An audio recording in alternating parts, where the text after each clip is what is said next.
We are April and Scott, creators of naughtygym.com, and this is The Naughty Gym Show. For years, we've been fitness and nutrition coaches to thousands of people through our commercial gyms and online platform.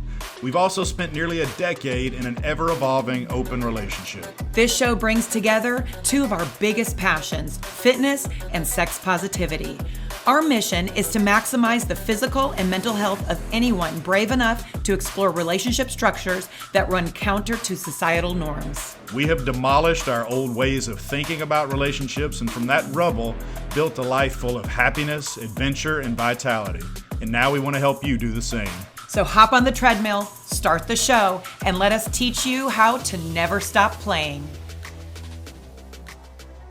Hi guys, welcome back to the Naughty Gym Show. Before we get started, I want to do a little shameless plug for Shameless Care. That's clever. Yeah, thank you. Yeah. And this isn't just a company that is concerned about making a bunch of money. Well, I think that is probably one of the goals, but they really do care about people. We know the owners, they came to our Be Better at Being Bad week, but Shameless Care, an amazing company that cares about your sexual health and your sexual function. So they do discreet STI testing, where you can have it sent right to your home, and it's a full comprehensive panel, even more comprehensive than what you can typically get in your doctor's office. So they do an oral swab, anal, vaginal, and a blood test. And oral gonorrhea is a thing. In fact, about a year ago, there was a big outbreak at a lifestyle event. And because most people don't do oral swabs, they didn't know. So you can have it sent right to your house. You get a online consult with a doctor, and the results right to your phone. And ours were super quick, like 3 to 5 days after they received the test kit. So they also do ED medication. So lifestyle events can cause a lot of stress, sometimes anxiety for guys, right? And when the blood flow starts going to your noggin, it stops going to your lower area. Yeah, especially when you're new to it and you're like your first time in a situation. You think, oh, I got 2 women. I'm about to have sex. And you think everything's going to work perfectly because I'm going to be so turned on. A lot of times the nerves will kick in, and you're going to be thankful for that extra help. Yeah. So there's no shame in it. Sometimes you need a little extra help. So you can also get that at shamelesscare.com. Use Naughty Gym, the promo code Naughty Gym, all one word, and you'll save $30. All right, enough of that. We're moving on. And if you are watching us on YouTube, please subscribe and like. And if you are listening to us on the podcast, also subscribe or follow, leave us a review. All of that helps us move in the algorithms so that more people can hear us. And we're trying to reach as many people as we can. Okay, so today's episode I've been thinking about for quite some time now. We're going to talk a little bit about not New Year's resolutions, but goals. We're well into 2024, and we probably should have talked about this months ago, but there's never a bad time to talk about this. Well, and I think this is a great time because it's something you said the other day. Now is about the time the average person has stopped following through with their New Year's resolution plans. Yeah. I'm not a big fan of setting New Year's resolutions. I am a constant goal setter. So I'm always working on some type of goal. But I want to give a little bit of history. So we just sold our gym. So we have we're a week and a half in, or a little over a week into not owning a gym, where I was spending 12 to 16 hours a day working. And so were you. Yeah. Very busy days, not a lot of time for self-care. So I'm going to go even further back. In 2021, when my parents passed away, started kind of this downward spiral for me. I was working the gym. We were working Naughty Gym online. We had been outed all at the same time. And my health and my priorities I shifted those to the side. I stopped making those a priority. People think that when you work at a physical gym, you must work out all the time. And that was kind of the opposite case for me. I was really struggling to find my time and carve out time in the day where I was able to focus 100% on my workouts. My workouts ended up being you dragging me out of the office, kind of with my feet dragging away from the computer. And I would hurry up, get a 40-minute workout in that really my heart wasn't in. In hindsight, I can see that I had burnout, which is not an uncommon thing. When I look back at the symptoms, I was having a hard time really getting excited about anything in the fitness realm, as far as my own personal goals. I was dreading going to the gym. I had some depression I was dealing with. And all of that kind of came together for the perfect storm of, I just don't want to fucking do it anymore. It was a rough year or so. Yeah.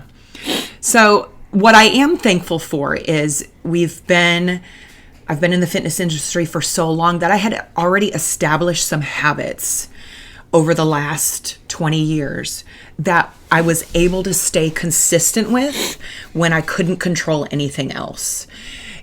Drinking water, that's something that I just have since I was little. I would drink a full glass of water before I went to bed, a full glass when I woke up in the morning, and it's something that I was able to maintain.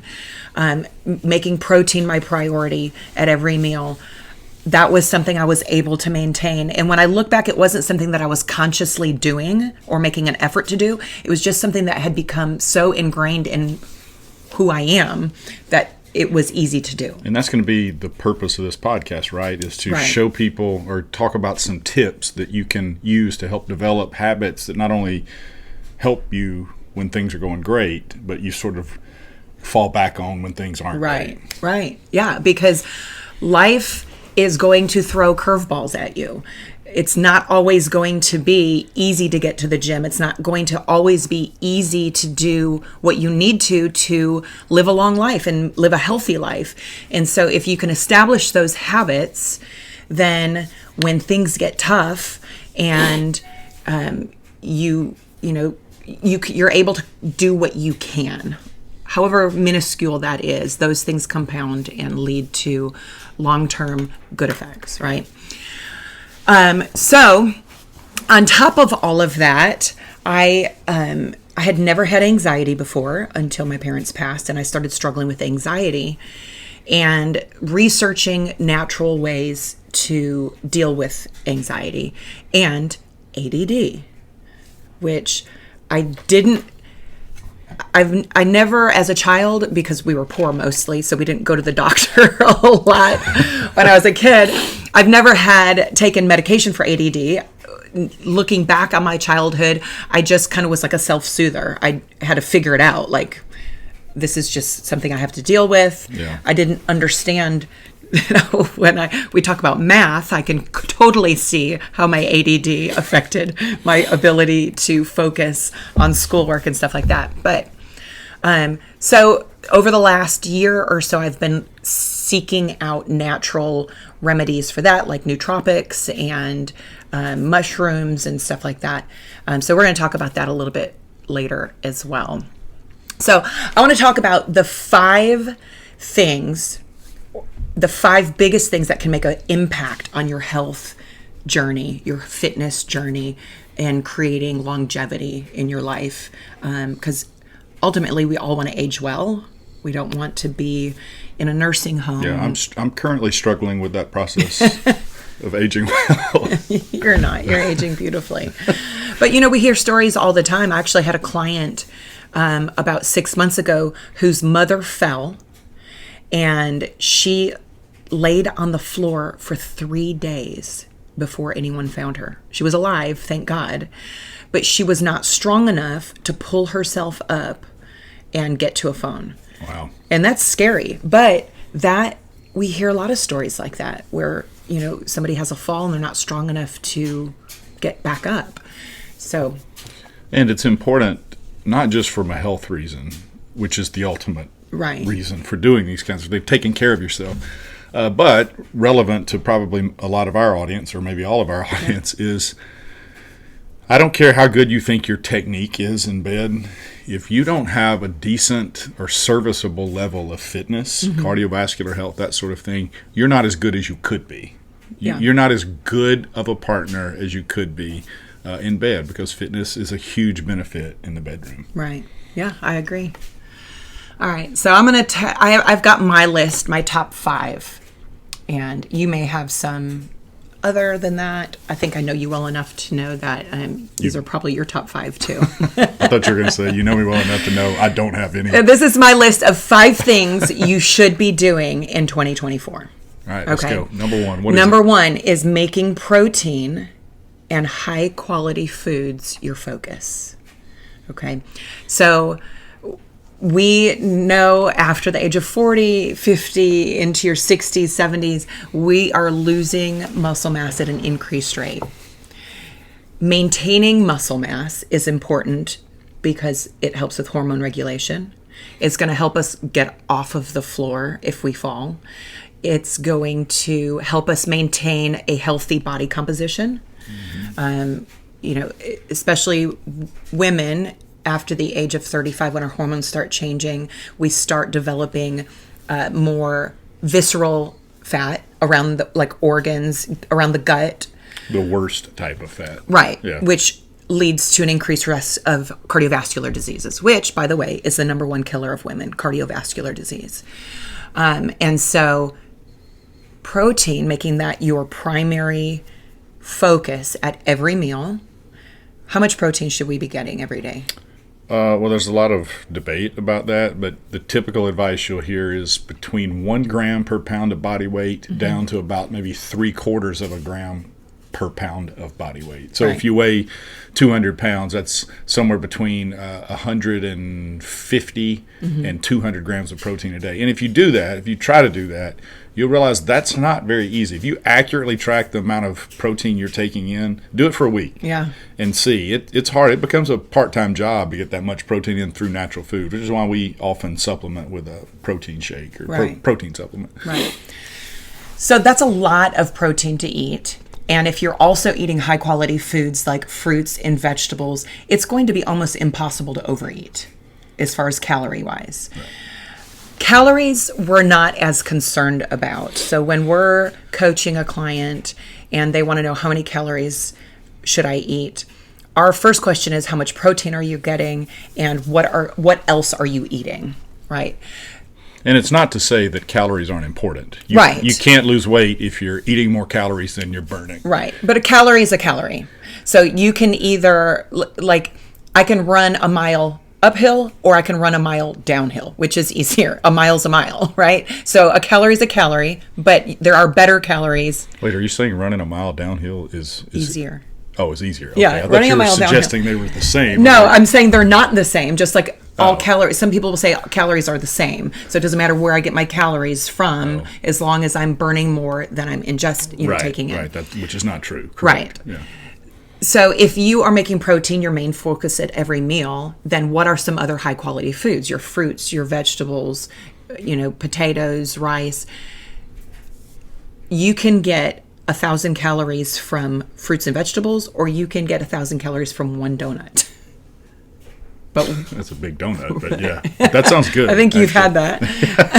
Or a crumble cookie. One crumble cookie.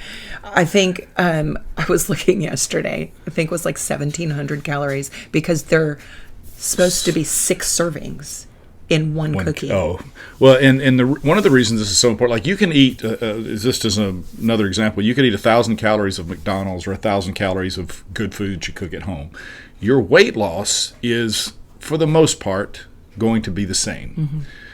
But the issue is you're not going to look the same. You can weigh 140 pounds and be what we would call skinny fat, where you probably look okay in clothes, but you don't have the look you'd like to have in a bathing suit. Or you can weigh 140 pounds of a very good body fat percentage, and it is a huge difference. In fact, we've seen, you can go on Google now and Google images of women who gained weight but look 10 times better because it's now muscular, beautiful looking physique, and it's not this sort of skinny fat. So the quality of the calories matter. Yeah, for sure. We've had clients say, I feel like I'm eating all the time, I'm full all the time, yet they're losing weight or their body composition is changing, but it's because they're eating high quality foods and high protein diets. Yeah. If you are a vegan or a vegetarian, it's going to be much harder, and you have to be way more intentional with your sources of protein. I don't love beans for a source of protein because they're more carbohydrates. They're going to process in your body more like a carbohydrate, and you have to eat a lot to get your protein recommendations. We suggest adding in some type of protein supplement. I would rather you eat your protein, but it's going to be very difficult. I weigh 170 pounds. It's really difficult for me to get 170 grams of protein. I'd have to eat a lot of meat. Just as an example, that's about 6 chicken breasts in one day. So. Yeah, and I like meat. But that's a lot of meat to eat. And so we typically use a whey protein isolate that has about 22 to 25 grams of protein per serving, 3 grams of carbohydrates or less. And so it's not a lot of junk. And we'll just mix it with water and shoot it. And it's about 125 calories. Yeah. So even if you have 2 or 3 servings in the day, it's a small percentage of your total calories. Yeah. I don't love the taste of any protein powder I've ever had. I don't think I've ever had one where I'm like, oh, this is so delicious. But I also don't make like milkshakes. Like I don't put milk and peanut butter and bananas, and I just feel like that's a lot of extra fillers. Right. The way we do it is you put 1 scoop in, cover it with just enough water to get it wet, and it's like drinking 1 shot it's 1 shot, not something you have to nurse for 30 minutes. Yeah, it's just super quick and easy to get it in. That's not saying that protein shakes are bad. We just don't prefer them like that. So, making high protein and quality foods your focus. That's number 1. Number 2 is resistance training or some type of strength training at least 3 times a week. And this is going to go hand in hand with building and maintaining muscle mass. Now, you may not like strength training and resistance training. We are big proponents of find something that you love to do and do it. But this may be one of those things where if you don't like doing it, you just have to fucking suck it up and do it. Because you're not going to build muscle by taking a 1-mile walk. A little bit maybe, but that's not how muscle is built. Right. You're not going to, we've had people say, well, I work, in retail and I'm on my feet for 10 hours a day. That does not count. That's great.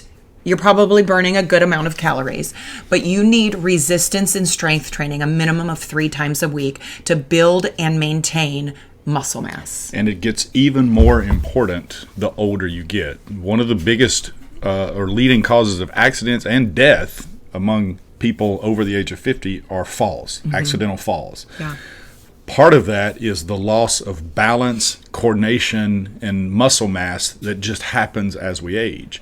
And so a lot of times we think as we get older, it's like, I'm past that point in my life where I'm trying to get the vanity muscles and all of that sort of stuff. But it's not about that as you get older. It's about maintaining functional muscle mass that allows you to get off the floor, prevents you from falling down on the floor, and keeps you healthy. It is not something you can have optimal health and avoid at the same time. That's fine if you don't want to do it. Just know you're choosing to not be as healthy as you could be. Right. And girls, you do not get bulky. You are not, unless you're a genetic freak, and that is such a rare thing for a woman to be able to lift weights and immediately get bulky. Yeah. Now, it's possible that your diet is shit and you're lifting weights, and so you are going to put on weight and get bigger. But that's fat. Right. Mostly. Right. But I can't tell you in the last 22, 23 years how many times I've had women say, I start working out and I get really bulky. It's not true. Well, and you're right. We've heard that 1,000 times. I've never seen it. I've never seen it. In fact, I tried to do it when I was powerlifting. You got a lot of muscle on you. I do have a lot of muscle mass. But you did everything in your power to do it. I was working out 8 days a week. Wow. I was lifting as heavy as I possibly could for an hour or two a day. Competitive power lifter. And trying to put on mass. And I loved the way my body looked, but I was not getting bigger. Not much. And you were lifting heavy all the time, eating bulks of protein. Yeah. And you just couldn't do it. Yeah. And you're a big person by nature. Right. Thanks. I mean, I'm saying I am. I'm you know, 5'8", 170. I'm proud. I'm not wrapped up on my weight. I don't get hung up on that. I like to see body composition. Yeah. So, ladies, if your excuse for not lifting weights is you tend to get muscular really easily, I'm willing to bet you that you're wrong. So message me and tell me how much you hate me for saying that, but you're wrong. You don't get bulky really easily. But if you do resistance training and you follow a diet with high protein and high quality foods, you will see changes in your body composition that you'll probably be pretty happy with. Yeah, and we're not talking about getting under 300-pound barbells. Yeah. I mean, if you want to compete in some strength sport, you're going to have to do that kind of stuff. We're just talking about, you know, a moderate amount of weight done for a moderate amount of reps, just if you want to just maintain what you have. It doesn't take anything excruciating. Right. Well, and we have at naughtygym.com, our online fitness platform, coaching platform, we offer 3 versions of a workout every day. One of those just requires some dumbbells, and that's enough. Resistance training. Or one of them's no equipment. Yeah, that's not going to, some of it is no equipment, dumbbells, or a fully stocked gym. So check that out. Yeah, and resistance training doesn't have to mean you're holding a weight. Doing a push-up is resistance training. You're using your body weight there. So, you know, it's easier when you have some weights, but because you just have more variety. But yeah. All right. So number 1, make protein a priority and high-quality foods. Number 2, resistance training 3 times a week at a minimum. And number 3, making sleep a priority. This is a big one. We're working on that with ourselves too, to make sleep a priority and have a better quality of sleep. We started using Whoop about 2 or 3 years ago now. And that really showed us, because we thought we were sleeping great. It showed us how alcohol affects our sleep. Alcohol? I promise I'm sober. Have you had some alcohol before this podcast? I'm totally sober. But, because we've heard people say alcohol makes me sleep better. No, it doesn't. That's not true. It changes your respiratory rate. It changes your heart rate, changes your hormone regulation. Alcohol may help you fall asleep fast, i.e. passing out. But buy any sleep monitoring device you want, and then go have a night of drinking and let it show you what your quality of sleep was the night before. It sucks. Yeah. And it gets it, and there's no, we have 1 or 2 drinks, and it picks up on it, and our sleep quality goes into the shitter. And we don't tell it ahead of time that we had alcohol. Well, yeah, you can't. It just monitors your, I don't know what it monitors, but it picks up on it. Heart rate, blood oxygen levels. This can detect if you're starting to get sick. Like, it'll show you like your heart rate variability changes and stuff like that. So another shameless plug, Whoop. You can go to the link in our bio and get your own. And I think it's just like $30 a month to monitor it, and the band is free. So sleep scientists have said there is a direct correlation between sleep deprivation and weight gain. And there's a few reasons for that. Your appetite regulating hormones get out of whack when you're sleep deprived. So you're not able to, your judgment is impaired. So you're more likely to eat lower quality foods. You're too tired to meal prep. You're too tired to go grocery shopping. You crave the bad foods worse. The bad foods worse. So this is a fun fact that I was reading the other day. The same cannabinoids that are in cannabis, when you ingest that, sometimes you get the munchies. Yeah. Our brain produces endocannabinoids. Why can I say that now? I don't know. I can't say that. Endocannabinoids. All right. Which also increase hunger. So when you're sleep deprived, that's what your brain produces, and it makes you hungry. Just like you just don't get the effects of actual cannabis. Yeah, you don't get to enjoy the high. You're just crabby and tired and hungry. And want some Captain Crunch. Right.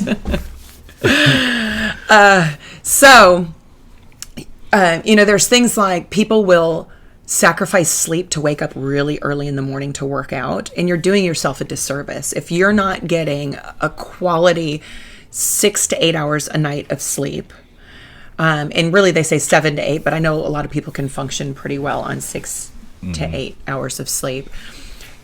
You're fighting against your own body. Your hormones are having trouble regulating. You're not getting into that deep REM and deep sleep where your body regulates hormones and repairs itself. And well, one of the things we would suggest, if you're that person says, I only sleep 3 or 4 hours a night, can't get any more, go see a sleep doctor. Yeah. There's a lot of information on the internet about ways to improve your sleep quality, but if you just adamantly believe it is not possible for you, you're taking sleep medicine and you have a blacked out room and you've got great pillows and mattress and all that stuff that we all know we should have, go see a sleep doctor. It's that important. Don't be the person that's like, I don't want to go see a doctor. It can change your life if you can get this dialed in. Yeah. There are things you can do to help with your sleep habits, like turn the TV off 30 minutes before bed, turn off all devices, dark your room out, do some light meditation or yoga right before bedtime. If you have trouble getting to sleep, a lot of times it's because we're so amped up right before we go to bed that we're like, okay, now it's time to go to bed. I have to get in bed now so that I can get 7 hours of sleep, and your adrenaline's still up. And so create a calming environment about, 45 minutes to an hour before you go to bed. Turn things off, get a book, turn the lights down, and make it a peaceful, calm environment. We're not so great at that. No, we came home from the pickleball courts at 9 o'clock last night. So I did yoga before I went to bed last night, though. Oh, that's right. Yeah. And that helped. But another thing about this Whoop is it gives you a report every morning, and you're either red, which is you slept bad, or yellow, which is okay, or green. So the goal is to get in the green where you had really restful, deep sleep. And so I don't know about you, but I will make changes. If I wake up and it said that I had a red night, I will make changes throughout my day to try and get that. It's like a game. We're so competitive to try and get it in the green that night. So I'll meditate, I'll deep breathe, I'll try to keep my stress levels low during the day so that I can get in the green that night. Well, and another thing, going back to the quality food, when you're eating better, all of the stuff around sleep gets easier. Yeah. You sleep longer, you sleep deeper, you go to bed and fall asleep quicker. All of those things improve when you're eating well. And all of these things are interwoven together. They work to help with each other. So, right. It's not enough to just make one change. And we're not telling you you've got to flip your whole life upside down over the course of the weekend and to get everything straight out. These are all can be incremental, but they all are synergistic as well. Yeah. Well, and that goes back to what I was saying when I was experiencing burnout.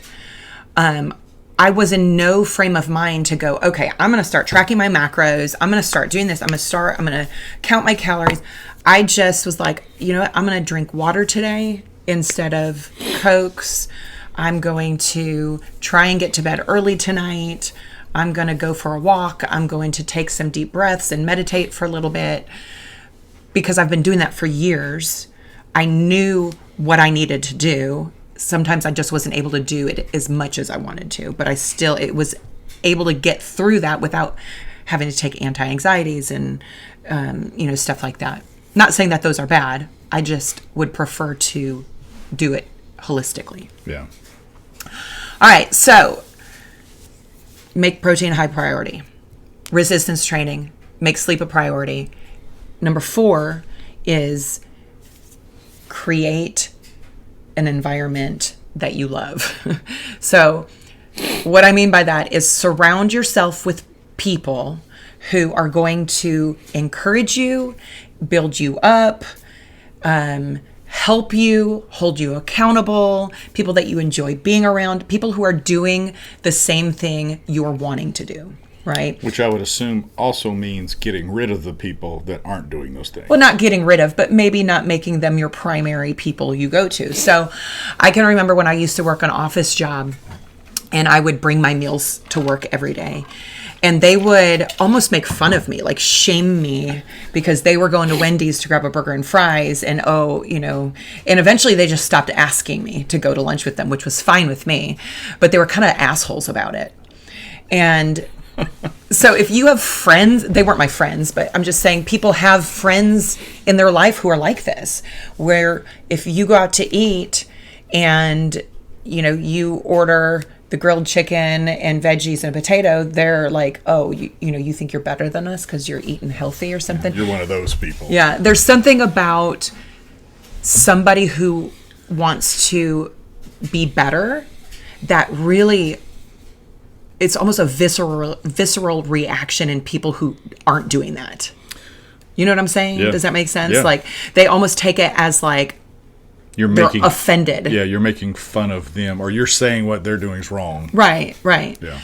But I will go back to say this. I do think that the flip side of this coin of having people in your life that support you and think the way that you do, having people that make that difficult, it might be a goal to start not giving those people that much space in your life. Yeah. And it happened Boundaries. to us a little bit accidentally when we got outed as being in an open relationship, and all of the people that think poorly of us anyway now had their excuse to remove themselves from our life, where we probably should have removed them already. Right. And now all of a sudden we're surrounded by nothing but, or almost nothing but positivity. Yeah. Because that filter of people not wanting to hang out with somebody that has the private life that we do has been a blessing in disguise. Yeah.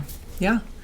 So what happens if somebody is married to someone who is not supportive of their health and fitness journey? And we've run into that. We actually had some clients who at our commercial gym, and he was very discouraging and very condescending and very almost just mean to her about her weight loss.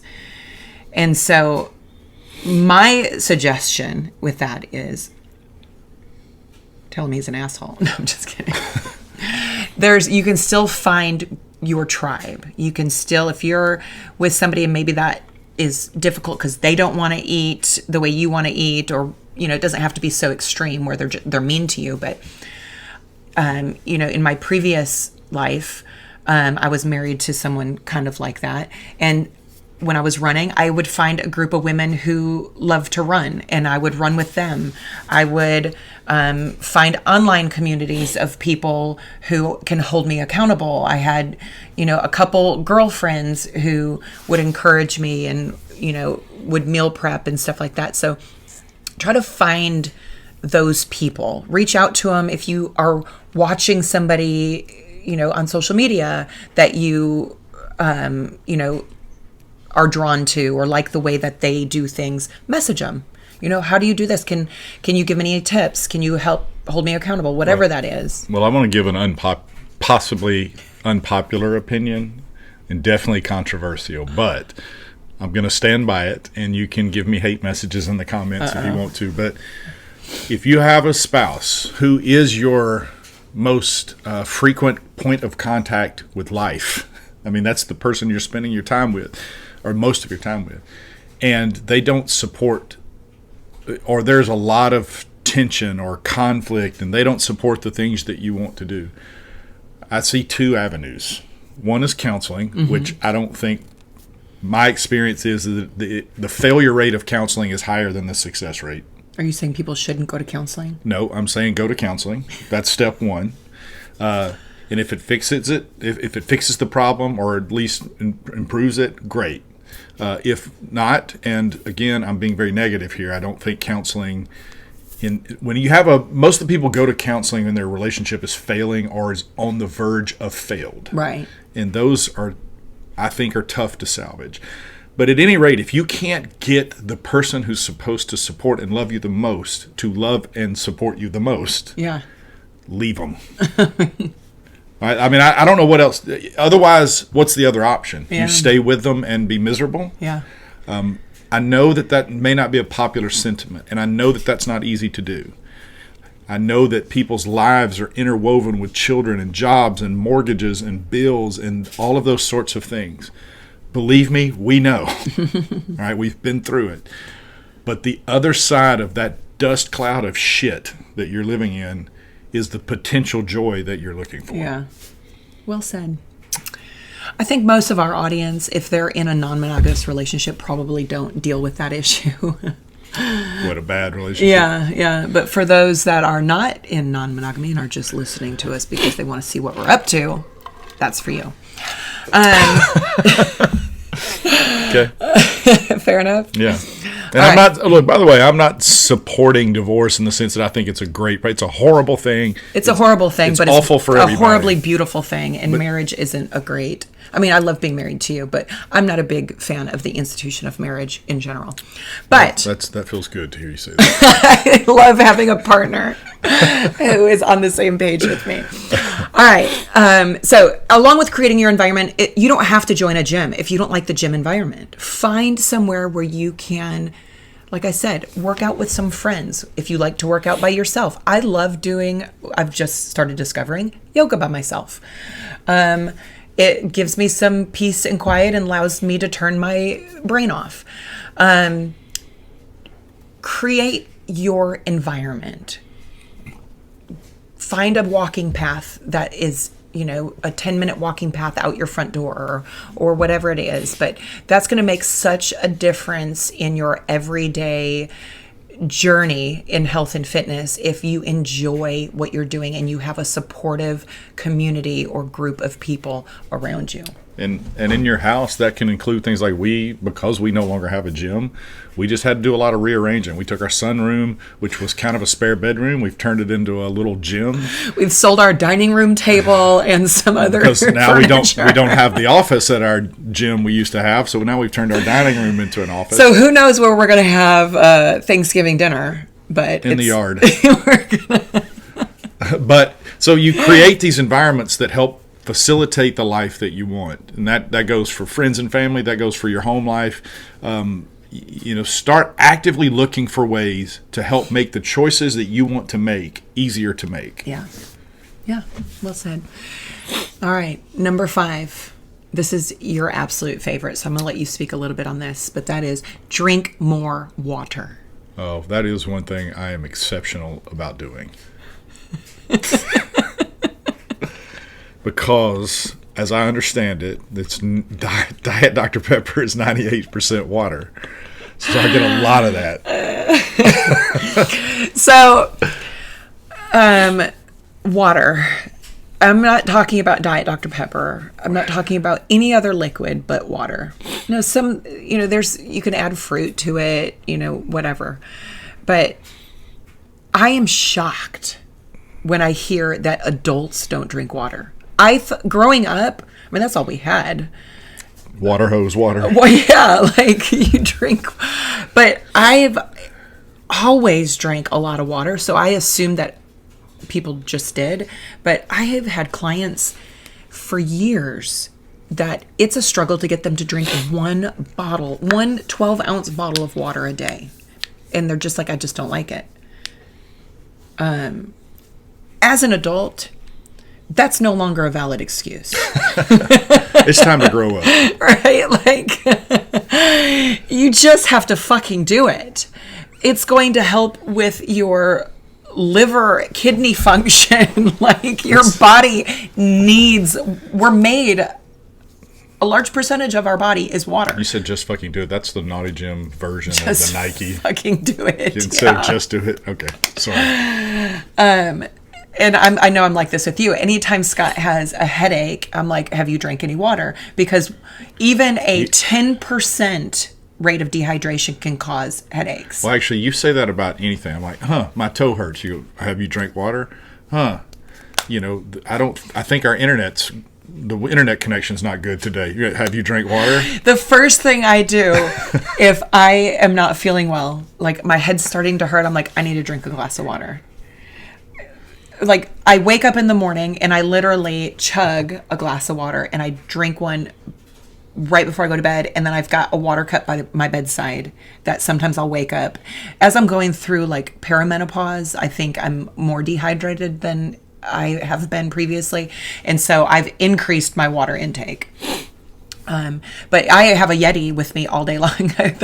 See those big Stanley cups now? They're just getting bigger and bigger. I don't carry a water jug around. I just carry, and it's not even a big Yeti. It's like, I don't know, 16 ounce. But if that works for you, do it. Find what works for you. Just do it. Just drink water. I'm so proud of Scott when he tells me he's had 2 glasses of water a day, because that's up from 0 glasses of water a day. That is no days that I don't have water. How much? Well, I don't keep track of it. I don't know. I'm just saying I drink water, but I do partake in the nectar of the gods from time to time. But you're trying to get rid of that too, right? Well, I keep saying that, but I don't know that I've made any active. So Scott has a slight addiction to Diet Dr. Pepper. Yeah. And I don't know if it's the taste of it or the caffeine, you think? Both. Yeah. All of it. You just love it so much. I love it so much. Yeah, I've never met anybody that loved Coke so much. We, again, because we were poor, I don't know if I said that before. Yeah, you've said that a few times. We never had pop in the house. Like that. And so when I had kids, I just never bought it, because I just thought, like, you don't give that to children. That's the only thing. Only rich people get that. Right. And so it's so weird for me to have it. Like, it's like you will go to the store sometimes once a day to get more Diet Dr. Pepper. And if you don't have it, if we're out of Diet Dr. Pepper, it doesn't matter what time of night it is. Well, it does matter. I'm not going at 2 a.m. But we can go to the grocery store, come back, and you'll realize we forgot Diet Dr. Pepper. Oh, yeah, I'll go back in that case. Definitely go back to the store, which is insane to me.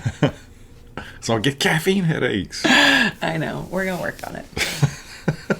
So, making high protein and high quality foods your focus. Resistance training 3 times a day. 3 times a week, minimum. Making sleep a priority. Creating your environment. And then drinking more water. Those are things that don't go out tomorrow and just start, like, go from 0 to like 100.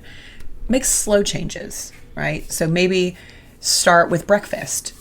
And if you don't eat breakfast, make it start with your first meal of the day, making protein the largest portion. And then do that for a couple weeks, and then make that the focus at 2 meals a day. Start with 1 day of resistance training a week if you're not doing any. Just start turning the TV off earlier. Slow changes. Wake up in the morning and drink a glass of water. But if you try to go from 0 to 100, you will fail. Yeah. We see that over and over again, where people go, okay, well, I started counting my calories and tracking my macros and drinking a gallon of water a day and working out 5 days a week. You're going to crash and burn, because habits take time to develop, and it can really shock your central nervous system and be a shock to your system and the people around you. So make these slow changes. And I would like to add one thing to this list that I think needs to be on there. And that's and for some people, this will be as dreadful for them as the resistance training.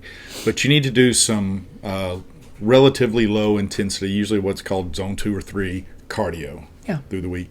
It is not enough to just lift weights. You can just lift weights and look phenomenal, but you're not going to be as heart healthy and disease resistant if you don't have some level of cardiovascular health. And again, like you pointed out earlier, just because you are on your feet all day at your job does not count as cardio. Yeah. But that can be a brisk walk, a brisk 10-minute walk. It can be some light rowing. Yeah. Pickleball. Yeah. Something fun. It doesn't have to be hyper intense. You don't have to finish and have to collapse in utter exhaustion. In fact, a lot of times that can have, there's a place for that, but that overall can have some negative effects that you've got to recover from. We're not talking about super intense here. Just 30 minutes or so, 3 or 4 times a week. Yeah. Get out there, be active, do something you enjoy, but you got to get that in too. Yeah. For optimal health. I agree. So those are our 6 things that you should be doing in 2024. I want to talk a little bit now. We're going to shift a little bit to some things, maybe some myths about health and fitness. I want to go back to talking about diets a little bit. So we're not big proponents of elimination diets as far as eliminating whole food groups, unless you're doing that to experiment with your body. And what I mean by that is like a Whole30. That's meant to be done for 30 days, and then you introduce foods back in and see how your body responds to it. And we've both done that. We've done it a couple times over the year, but the first time we did it, we really learned a lot about our bodies. Yeah, that's when I learned I was lactose intolerant, or at least mildly intolerant of it. Yeah. So the way the Whole30 works is you eliminate grains, dairy, what else? It's a strict paleo diet where you don't have alcohol. Why can't I think of that now? We've done it several times. Anyways. Sugar. Oh, yeah. Or added sugar. Yeah, added sugar. So you do that for 30 days, and then at the end of the 30 days, you reintroduce one of those food groups or one of those categories. So say you introduce dairy for a week, then you stop that, and then you reintroduce grains for a week. So that's, you learned you were lactose intolerant. I learned I was gluten intolerant. Yeah. So what I didn't realize, sometimes you don't know how bad you're feeling until you feel better. And I'm not celiac or anything like that, but gluten is a huge inflammatory in my body, like causes so much inflammation. And I was having horrible arthritis pain. The joints in my knuckles would get really red and inflamed, and my hips felt like I was just like being stabbed in the hips sometimes. They just ached and hurt so bad. And so cutting, not all gluten, I still can have small amounts. But when I have large quantities of gluten, it wrecks like me. the last time you had pizza when we were at the beach for a family vacation, and you said, fuck it, I'm just going to have it tonight. And the next morning, and you ate a ton of it. And the next morning, it looked like you'd been in the world heavyweight boxing match and lost. Yeah. Bad loss. My eyes swelled shut. Like, it was bad. And I think that's the first time you ever saw me have a bad reaction bad like that, to that. Yeah. But yeah, that's the idea on some of those kind of experimental diets, to see how your body reacts under some of these more extreme conditions. Because you may find out some things about yourself, especially if you're riddled with aches and pains. Yeah. Some of these, like say a carnivore diet, where it's just you're basically just eating meat and salt and drinking lots of water. I don't think that's a long-term solution for most people. But what you may find out, like you did, is, oh my goodness, my body feels so much better. What is it about this? Or what did I eliminate that caused the improvement? And you can start learning things about yourself, because what drives us nuts is for people who have just settled in their life. Like, well, my knees hurt, I can't do any physical activity. Right. Or my hips hurt, that's just my lot in life at this point. That is such bullshit. Right. So there are ways that you can start experimenting, trying to figure out what the problem is. You just have to seek out help a lot of times to do that. Right. Well, and a lot of times people, this is probably an unpopular thing to say, but would rather just have the easy way out and get medication to treat symptoms. I've dealt with this with one of my brothers who has severe inflammation and gastro problems and intestinal problems. And, he'll call me and say he's having a really bad time. And I'm like, okay, well, have you tried cutting out dairy? Have you tried cutting out this and just see how you feel? No, I tried that once. And what he means is I tried that for a day. One meal, one meal I didn't have cheese. Right. And so thankfully I can be honest with him, and I'm like, I don't want to fucking hear it. I don't want to hear it. If you're not willing to put in the work that it takes to feel better, and you're just going to settle that this is just your life now, that's not a part of aging. Okay? I mean, maybe some symptoms, maybe you develop a gluten intolerance later in life or a lactose intolerance later in life. But the pain that you're feeling, you don't have to feel that. There's ways that you can use nutrition to heal your body and working out to heal your body. And it may just be my perception. I'm 51 now, and it feels like that a lot of people around that age, somewhere in that time frame of their life, that's when people start to sort of give up. Like, I just kind of, go home. I go to work, come home, sit on the couch. We might go eat, go to a movie. But as far as activity, as far as being able to get up and do things, to go for a jog if they wanted to, or go shoot basketball with the grandkids, you're just sort of giving up on that part of life because you think you're too old for it. Right. And that is just not true. Well, and we've heard this from doctors. If you're, I actually found a new doctor because as we age, our hormones change. And so I had my blood panel. This was years ago. We've been doing regular blood work now for probably eight years. Said, well, this is normal. As you age, your estrogen's going to drop, your test is going to drop. That's just part of aging. And I'm like, well, I'm not, as I sit today, I am not an average 45-year-old. I don't Amen, want, thank you. Yeah. I shouldn't feel like this. What do you mean? Like there's the hormone range, like they'll say, okay, 100 is low, but it goes up to, like, if there's a spectrum, 100 to 800. Between 100 and 800 is normal. You know what I'm talking about? You talking about testosterone? Right. In guys? Well, yeah. Okay. Guys, I don't know what the women... Yeah, it's much lower. Right, yeah. Way lower. But so let's say you're 101 on the low end. Most doctors would go, well, you're within the normal range. Oh, yeah. It's like 300 to 800. But right. Yeah. Well, I don't want to be within the normal range at 100. How can I optimize that and be closer to the 800 mark? Right. And so I found a doctor that works with women only in balancing their hormones to optimize your hormones so that we don't just like shrivel up and die. Like, oh, you're 45. You're just going to start falling apart now, which is what my other doctor said, who by all appearances isn't very healthy. But that's kind of an old school way of thinking that, well, as you age, things change and that's just the way it is. Yeah, this may not be a popular opinion either, but some doctors suck. No, that's true. I mean, they've told us, we've talked to doctors before who said, we had one nutrition class in med school. That's it. They have no idea.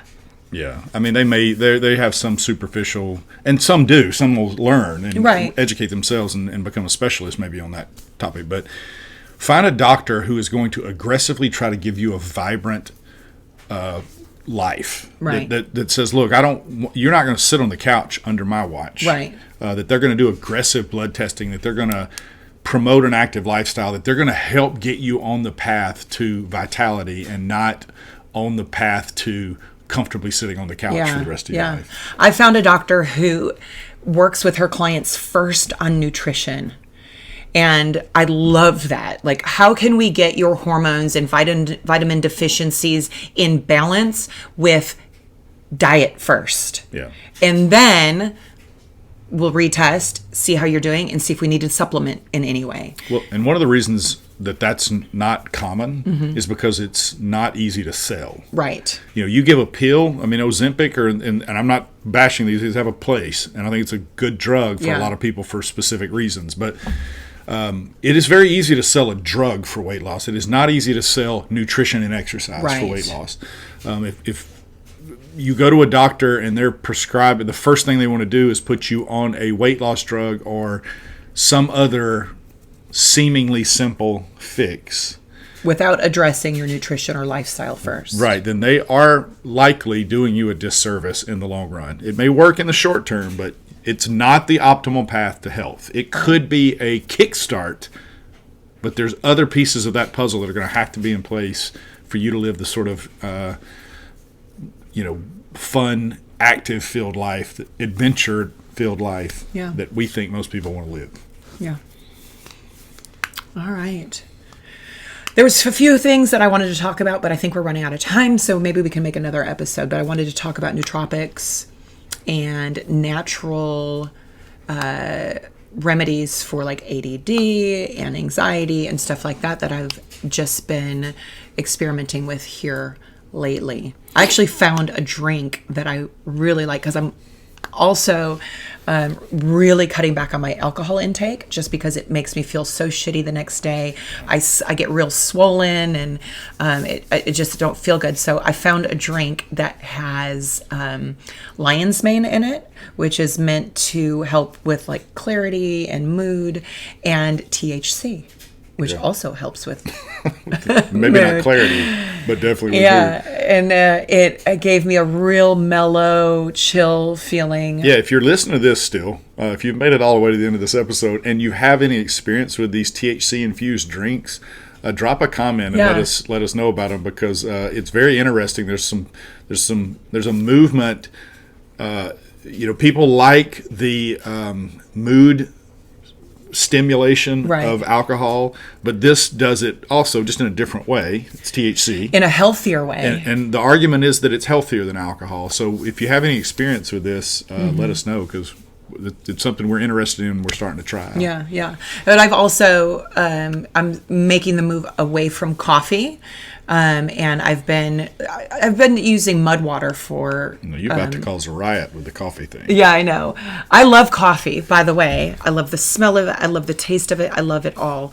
But I'm looking for something that is a little bit more and can help with. I've had really bad brain fog lately. And like I said, my ADD has been kind of out of control. So I've tried mud water. I like it. I don't love it. And I've tried... The taste you talking about? I love the taste, but the consistency, it doesn't dissolve really good. And I've tried everyday dose. And I'm researching some other things. So those use some mushrooms like cordyceps and Reiki and chaga, I think is the other one, lion's mane. Sounds like you're just making up words to me. Anyways, we're going to do another episode on that. So yeah, if you have experience with any of these, new health products out there, send us a message, drop a comment. That really helps, again, the algorithm of these videos get out to people. So, we'd be interested to hear what you think. Yeah, for sure. All right, baby, guys. what else? I think that's it. That's going to wrap it up. I just want... Oh, one last thing. Oh, yeah. We're going back to Hito. We just found out. Yeah. April 1st through the 6th. The event actually starts... on the 30th of March. This is Casual Swingers Week. Yeah. Mickey and Mallory, our friends, and they do exceptional. They were heroes at our event, helping us, and we're going to go now and try and return the favor a little bit and help them. I think they might have 1 or 2 rooms left. So if you're interested, hit them up and go to their week, because you will have a blast. Yeah, you go to casualswingerweek.com. That's their website. Oh, I didn't know that. Book Hito. Yep. And then we are doing a local meet and greet, but we're stepping it up a notch. It's going to be formal. We've got a super cool, one of the hottest event centers in Huntsville, Alabama. Brand new and beautiful. Oh my gosh, I can't wait. So that's going to be April 27th. That's Saturday night. This is meant to be kind of an upscale one-night meet and greet. There's going to be entertainment, hors d'oeuvres, dancing, so so many cool things. Hopefully we can create a really sexy environment. So Yeah. But well, also that weekend is it's the Southeast's largest art festival. Panoply is in downtown Huntsville. That Friday night before Saturday, we'll probably do like a local meet and greet, super casual, at the place that we typically have our local meet and greets. And then the next night, Saturday night, the 27th, is going to be the big shindig. But there's no playrooms, and this is an intentional thing. I think it was kind of my idea. it was an experiment we're doing. Because I love the no pressure mingling and flirting without being worried that I'm going to have to perform that night. Now, there's hotels within walking distance. In fact, there's one right behind. So our hope is that you make a connection and then you can go play in your own hotel rooms and stuff. But I also, because it's cocktail attire, I want to look super sexy and dress up and have my hair and makeup done. And I don't want to have to take that off to give a blowjob or have my pussy ate in the back room in a playroom. I want to look good. And then if we want to go play, we can go back to the hotel room and freshen up and stuff. Yeah, it's a little bit different setup, and we're aware of that. And what we're trying to do is provide an upscale, connection-driven, high-end event. Yes. And then if that turns into play, it happens off-site. And we do think that that's going to, for some people like us who don't enjoy what feels like pressure to us when the playrooms are sort of looming in the back. Yeah. And again, there's nothing wrong with that. And we love that environment as well sometimes, but just a little bit different feel for our event. Yeah. So Excited about it. All right, guys. Well, Happy New Year. 6 weeks later. 6 weeks later. If you found this helpful, let us know. We love to get your feedback. Like, subscribe, and leave us a review. And we will talk to you next time. Bye-bye. Stay naughty.